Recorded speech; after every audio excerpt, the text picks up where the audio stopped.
তুই এই যে কাজের লোকজন চলে গেছে, এই লোকজন এখনো 5টা বাজে পারলো না, সব লোকজন চলে গেছে।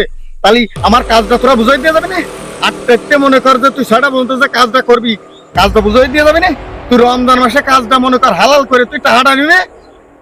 আচ্ছা, এই যে আমি এসে দেখলাম যে লোক, তোর কথা কি শুনবে? তোর কথা কি শুনবে? তোর কথা টাকা কি পড়ে? আমার টাকা কি সস্তা যে তুই সালিয়াত দিয়ে দিলাম?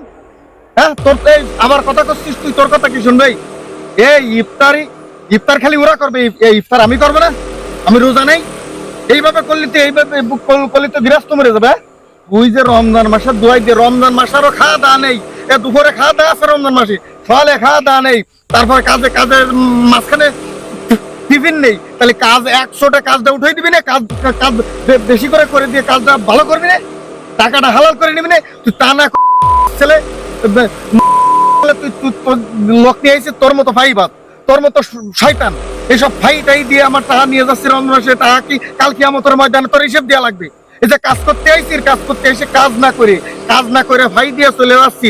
তুই এই যে 6টা বাজে বলবো না, 5টার আগে তুই চলে গেছে তোর লোকজন, এর হিসেব দেওয়া লাগবে না কাল কিয়ামতের ময়দানে? হ্যাঁ, রমজান মাসে এই কি শুরু করছিস? হ্যাঁ, আচ্ছা তুই রাগ করে পরে দেখতেছি, দাঁড়া। এই তুই তো একে নামাজ কালাম কিছুই করিস না, আর এই রোজার মাসে শ্রমিকদের তুই গালি গালাজ করতেছিস কেন? তুই যে উশৃঙ্খল ভাষা দিচ্ছিস, তোর মহির রোজা কি আছে? তোর কি রোজা আসছে? হ্যাঁ, শ্রমিকদের তুই গালি গালাজ করতেছিস, এসব করিস না। এই 11 মাস তুই তো কম কামাসনি, এই রমজান মাসটা ওই শ্রমিকদের একটু এহসান দে, তাতে আল্লাহও খুশি হবে, মানুষও খুশি হবে। তোর যে অবস্থা, এ না খেয়ে থেকে তোর কোনো লাভ নেই, খালি না খেয়ে থাকার নামই কি রোজা? তোর অঙ্গ প্রত্যঙ্গের রোজা থাকবি রে?